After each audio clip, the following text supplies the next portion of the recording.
A dica para você ter sucesso empreendendo em restaurante de comidas saudáveis, primeiro é definir qual público que você quer atender. Se você quer atender o público em geral ou se você vai preferir atender um público nichado. O que é um público nichado? É um grupo específico. Você pode falar que você quer um restaurante saudável que vai atender algum público com algum tipo de restrição ou com alguma preferência alimentar. Então, por exemplo, você pode fazer um restaurante saudável voltado para o vegetarianismo, veganismo ou com alguma restrição, para celíacos, para intolerantes. Então, isso que é o que a gente chama de público nichado. Ou você pode atender um público em geral que está buscando cada vez mais a saudabilidade. O que é importante, uma vez que você definiu esse público? Você entender qual é o tamanho dele, quantas pessoas tem na região que você definiu, e porque aí você vai definir o tamanho do seu restaurante. Ele não pode ser nem grande demais e nem pequeno demais. Por quê? Grande demais, você vai estar deixando recursos ociosos. E recursos ociosos acabam que você está deixando, que o pessoal fala, dinheiro na mesa. Porque você poderia estar, seu fator de ocupação fica baixo, você acaba gastando muito para você montar esse restaurante, para você manter esse restaurante e você não ter uma ocupação. E pequeno demais, você acaba gerando uma fila, uma procura que muitas vezes as pessoas não estão dispostas a esperar tanto ou ficar numa fila e tudo isso. Eu sei que as pessoas falam que gente chama gente, e isso é verdade, mas não pode estar cheio demais a ponto das pessoas desistirem de comer no seu local e nem vazio demais a ponto de você perder dinheiro. Quando você fala também de você atender o público em geral, é importante que você não seja super restritivo, por mais que seja saudável, porque muitas vezes a pessoa vai acompanhada de outra pessoa que não tem essas restrições, que não quer comer saudável, então você tem que conseguir ter opções que também atendam essa demanda do acompanhante. Então, você tem que garantir que você tem opções para o público em geral, priorizando sempre o foco do restaurante ser saudável. A dica para a gente evitar os erros na hora de montar o cardápio primeiro, vamos lá, ingredientes únicos para os pratos. Então, a gente às vezes fez aquele prato super legal, que a gente acha que vai ser espetacular no cardápio. Mas se você tem ingredientes que só vão em um prato, esse é um erro clássico, muito comum e que não vai te levar a lugar nenhum. Por quê? Pensa que você vai ter que ir atrás de um fornecedor, você vai negociar uma quantidade baixa e você vai ter um ingrediente que você só vai usar em um prato. Então, a chance de você ter uma perda ou a chance de você ter problemas é muito grande. Então, você não tem uma otimização nesse caso. Então, primeira dica, nunca ter ingredientes que só vão em um prato. Sempre tentar otimizar ingredientes que vão em mais de um prato. Outra dica importante é o tamanho do cardápio. A gente às vezes vai num lugar e a gente pega o cardápio que ele parece uma bíblia. Você passa, tem de tudo. Quem faz tudo não faz nada bem. Então, assim, e fora que você dá tantas opções para o cliente que ele se confunde, ele não tem, é difícil dele escolher. Então, assim, seu cardápio não pode ser longo demais. O ideal é você ter, vamos supor, se você vai ter carne vermelha, 2, 3 opções no máximo de carne vermelha, carne branca, 2, 3 opções no máximo de carne branca, peixe, mais 2, 3 opções. Então não adianta você ter 5, 6 de cada um, senão você fica com um cardápio extremamente extenso, que fica difícil para o cliente escolher, trabalhoso, e não é legal. Mas o seu cardápio também não pode ser curto demais. A pessoa não pode ler o cardápio e falar, Nossa, mas não tem nada. Eu só tenho, tipo, 2, 3 opções. Uma coisa é num cardápio executivo, numa programação especial. Mas o seu cardápio, então, ele não pode ser nem longo demais e nem curto demais. Ele tem que ter um tamanho médio, né? Ele tem que ter um tamanho ideal. Eu vou colocar aqui como terceira dica a questão do preço, né? Aí você vai me falar, mas como assim o preço? Você precisa ter seu preço alinhado com o público que você quer atender e com os restaurantes com quais você entende que são seus competidores diretos. Então, vamos lá. Você está dizendo que você é um restaurante saudável e você vai atender o grande público. Você está no bairro X.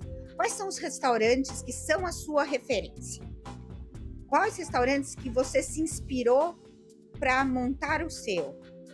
Quando você for fazer o seu preço, primeiro você tem que olhar o seu custo e montar o seu CMV, né? Que é o custo dos seus produtos, né? O custo das mercadorias vendidas.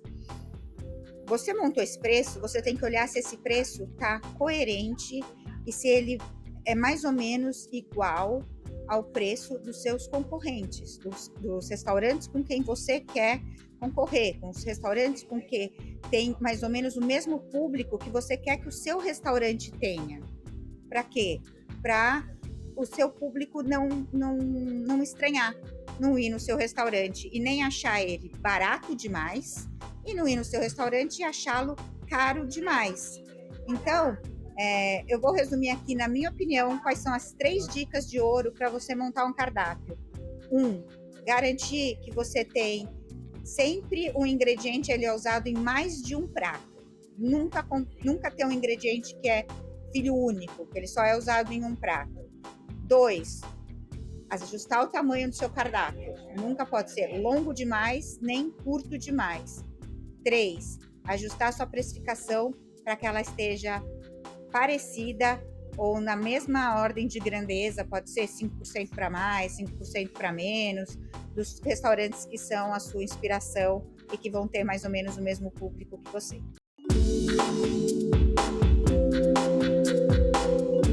Essa dica vale ouro e é difícil. Então, qual é essa dica? A dica é que não tem receita de bolo. Eu adoraria ter, e eu acho que quem fala que tem também não está falando a verdade. Porque se tivesse, estava todo mundo fazendo e não tinha nenhum restaurante vazio e ninguém com problema. Então você fala, meu Deus, mas o que eu faço? Como que a gente faz? O que acontece? Na verdade, tem uma frase famosa de um grande empresário que ele sempre falava que a verba de marketing, só 50% que é bem alocada, que dá certo. Os outros 50%, você perdeu dinheiro. Aí alguém fala, mas então por que você não põe só metade da sua verba? Porque, na verdade, eu não sei qual é o 50% que dá certo. Então, o que eu posso dizer de marketing? Você tem que ter multicanais. E você não pode nunca querer colocar tudo numa cesta só. Então, não coloque nunca todos os seus ovos numa cesta só em marketing. O que eu quero dizer com isso? Então, vamos lá. Tenha sempre várias estratégias que vão se complementar.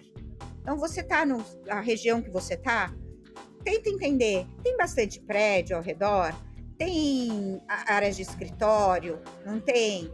Então, qual que é a estratégia que você vai usar ali? Se tem escritórios, a gente pode fazer menu executivo, pode passar nesses prédios e entregar, de repente, um panfleto, passar ali na frente na hora do almoço que as pessoas estão saindo para almoçar. Não, é uma área mais residencial. Então, a gente pode trabalhar com delivery, informando que o restaurante está ali. Então, tem essa parte que a gente fala que é mais física, presencial, com material físico mesmo. Tem uma outra parte que a gente pode falar assim, por isso que eu falo multicanais. Podemos ser digital, né? A gente está na era do digital.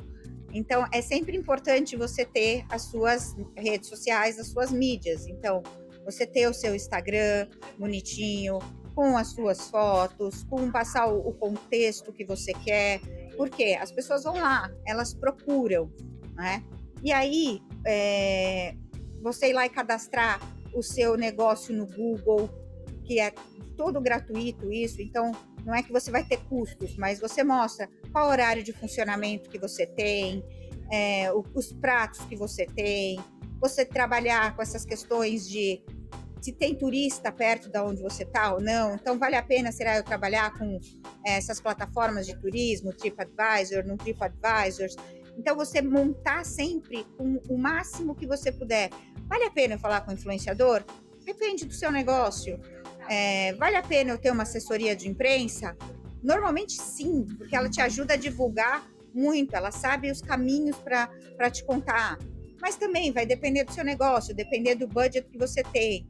Então eu diria que as promoções sempre são boas pedidas, mas elas não podem ser algo recorrente, elas têm que ser algo pontual para fazer com que o seu cliente conheça e volte. Então acho que o mais importante é você entender qual é o valor que esse cliente pode ter para você e como que você vai atrair essas pessoas. Então pode ser por mídia digital, pode ser presencial, como pode ser no boca a boca, que continua funcionando e funcionando muito bem.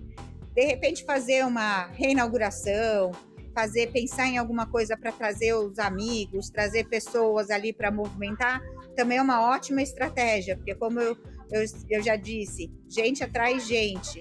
O que a gente já reparou muito no nosso restaurante é os dias mais cheios, parece que está mais lotado ainda. Os dias que estão mais vazios, parece que é mais difícil de atrair gente. Então, nessa questão de marketing, infelizmente não tem receita de bolo, mas tem uma coisa que é certa, não aposte nunca tudo num canal só, num ponto só, e duvide de quem falar, olha, isso aqui é o que dá certo, porque nem sempre o que dá certo para um pode dar certo para o outro. Então, o importante é você conhecer o seu público, conhecer a sua região e ir testando.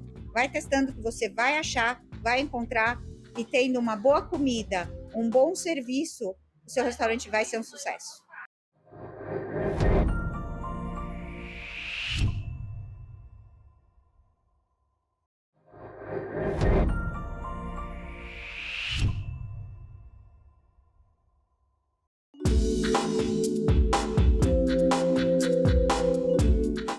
Para a gente manter um bom preço, a dica é comprar a quantidade justa de alimentos. Nunca comprar em excesso, né? Às vezes a gente se empolga e fala, nossa, mas isso aqui está na safra, está com preço muito bom. A não ser que você tenha já alinhado com o seu chefe de cozinha, algum prato especial, algum menu especial, não adianta comprar em excesso, tá? Sei que muitas vezes a gente pode falar, mas eu posso congelar, eu posso fazer uma coisa ou outra. Quando a gente está falando de saudável, uma das grandes pontos é justamente ele ser fresco. Então, um ponto muito importante é você conseguir comprar, entender qual é o seu giro e tentar comprar a quantidade justa, né? Porque aí você evita questões de perdas, dos desperdícios e fazer bons acordos com esse fornecedor. O que eu brinco também, que eu sempre falo quem tem um, não tem nenhum. Então, você sempre tem que ter mais de um fornecedor para os seus produtos. Por quê? Às vezes ele pode estar com algo em falta, às vezes o preço dele pode ter subido, ou às vezes aconteceu alguma coisa. Então, é sempre bom você ter mais de um fornecedor para todos os seus produtos, principalmente os seus produtos chaves. O que são produtos chaves? São aqueles produtos que você usa muito. Então, num restaurante saudável, é muito chave para a gente quando a gente fala de hortifruti. São as frutas, as verduras, os legumes. E por quê? Quando você tem mais de um, você pode comparar os preços, você pode ver quem está com uma condição melhor, você pode negociar com eles. Olha, eu preciso de entregas diárias ou 2, 3 vezes por semana. E aí você garante sempre ter o produto fresco, você garante sempre ter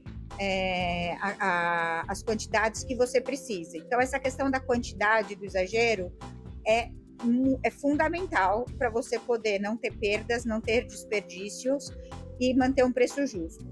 Outro ponto que para a gente aqui é muito importante, que eu falo que é uma dica preciosa e que muitas vezes as pessoas não se atentam, é um bom controle do prazo de validade, né?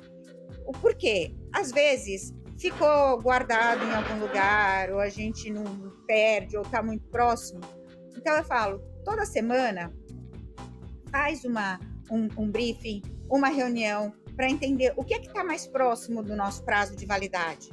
Vale a pena a gente fazer um cardápio especial aquela semana, colocar aquilo no prato executivo, divulgar aqueles pratos que têm aqueles ingredientes que estão mais próximos do prazo de validade, orientar o pessoal do salão a ajudar naquela venda, porque você com isso diminui o seu desperdício, você faz com que você não perca produtos pelo prazo de validade e você faz o giro. Então, um bom controle e boas compras na quantidade correta vão fazer com que você consiga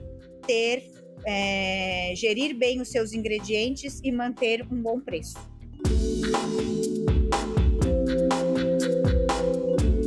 A dica para ter um restaurante lucrativo são várias, na verdade, mas eu vou começar enumerando aqui. Então, a primeira, eu falo que é controle. A gente não gerencia o que a gente não controla. O que eu quero dizer com isso, gente?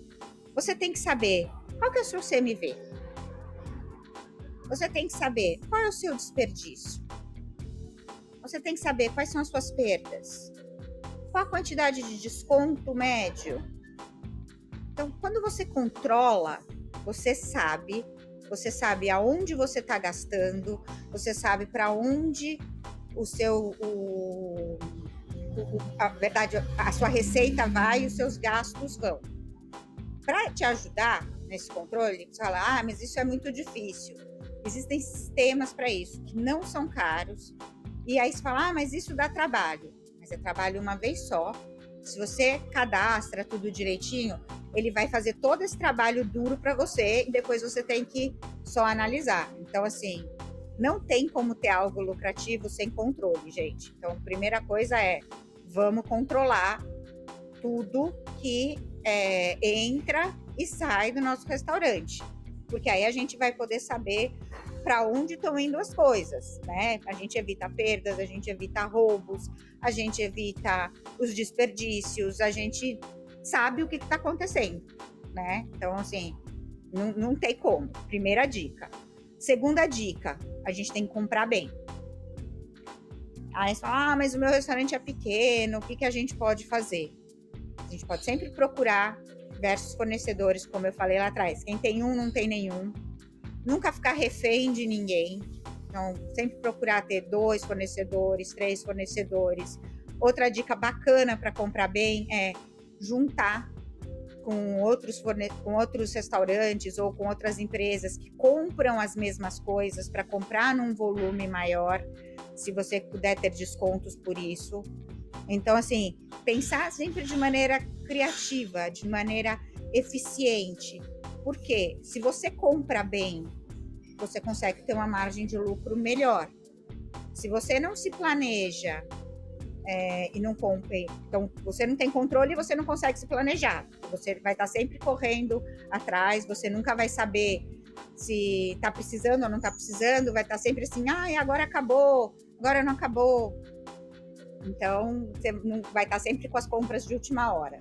Então, você vai ter que estar sempre na correria para não perder os pratos ou os clientes.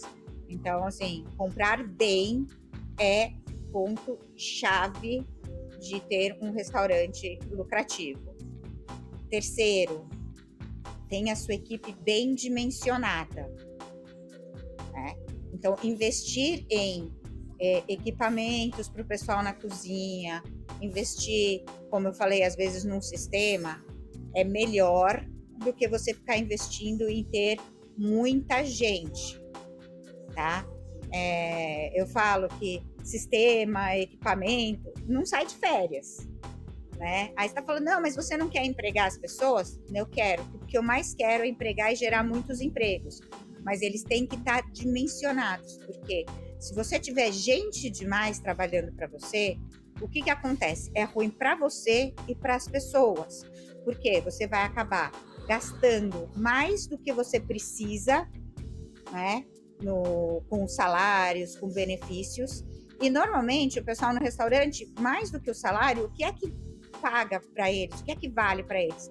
É a caixinha, é a gorjeta, é o serviço deles. Então, se tiver gente demais, eles acabam recebendo menos salário, menos caixinha.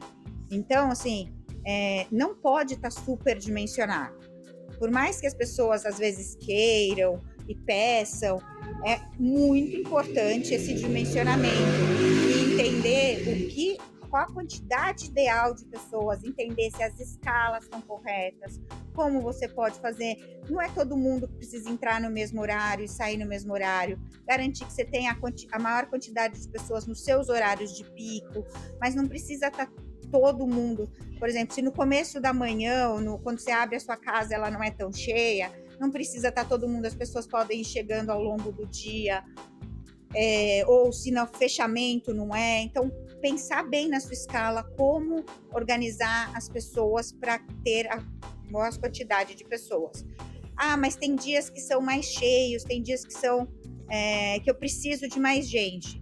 Ok, nesses dias você contrata pessoas por fora, você contrata os famosos freelas, você contrata pessoas para trabalhar naqueles dias, mas não precisa ter pessoas fixas quando você não tem essa demanda, tá? É muito importante, porque eu já peguei, já vi vários lugares que você olha e fala, tem muita gente para o faturamento da casa, para o tamanho da casa. Então, você ter a sua equipe bem treinada e no tamanho adequado é essencial, tá? A gente já falou um pouquinho aqui das questões das perdas e dos descontos, mas passar essa cultura também para as pessoas que estão trabalhando no restaurante com vocês é essencial. Elas precisam entender que dar desconto é ruim para eles também, não só para você, que as perdas e tudo isso também é ruim, porque tudo isso vai refletindo na rentabilidade da casa. Então, assim, acho que mostrar que se tem controle, que tem os indicadores, questionar tudo isso é fundamental. Planejamento, aonde você quer chegar, como você vai chegar lá, né? Então, assim, com quantas pessoas, com que produtos, com quais os investimentos que você vai fazer. Então, você ter as coisas planejadas te dá um horizonte para você poder perseguir uma meta, para você perseguir e saber se você está caminhando na direção correta para chegar onde você quer. E por último, eu deixei a dica que, na minha opinião, é uma das mais importantes e que a maioria das pessoas negligencia porque ela de fato é chata, é trabalhosa, mas é a questão fiscal. Tenha certeza que todos os seus produtos estão bem classificados, porque você pode estar deixando muito dinheiro na mesa se os produtos não estiverem bem classificados. Tem muita coisa que já entra com substituição tributária, que você não precisa pagar imposto depois, tem impostos que já são recolhidos antes. Então, tem um bom contador, um bom apoio tributário para você ver que essas nossas leis mudam o tempo inteiro. Então, para ver se não tem nenhum regime especial que você pode ter, se não tem nenhum produto seu que você já pagou a tributação na entrada e você está pagando na saída. Então, assim, esse cuidado é chato, mas, assim, pode representar 2, 3, até 4% da sua receita. E a gente fala que todo mundo, quando abre um negócio, todo empreendedor, quando abre um negócio, ele ganha o governo como sócio. E esse sócio, ele já cobra os dividendos, ele já cobra a parte dele, mesmo quando você ainda não pagou os investimentos, quando não pagou nada. Então, a gente tem que estar sempre atento para pagar tudo corretamente, mas não pagar a mais. Então, tenha muito cuidado e preste bem atenção na classificação dos seus produtos, porque justamente por não ser algo tão simples e tão trivial, às vezes tem muitas oportunidades aí que você fazendo uma boa revisão, conversando com o contador, tendo um contador que entende da área, pode trazer muitos ganhos para você. E mais do que nunca, ter uma boa comida, um bom serviço, acreditar no seu negócio e estar em um ponto bem localizado que tem o público que você escolheu. E boa sorte e vamos à luta trabalhar.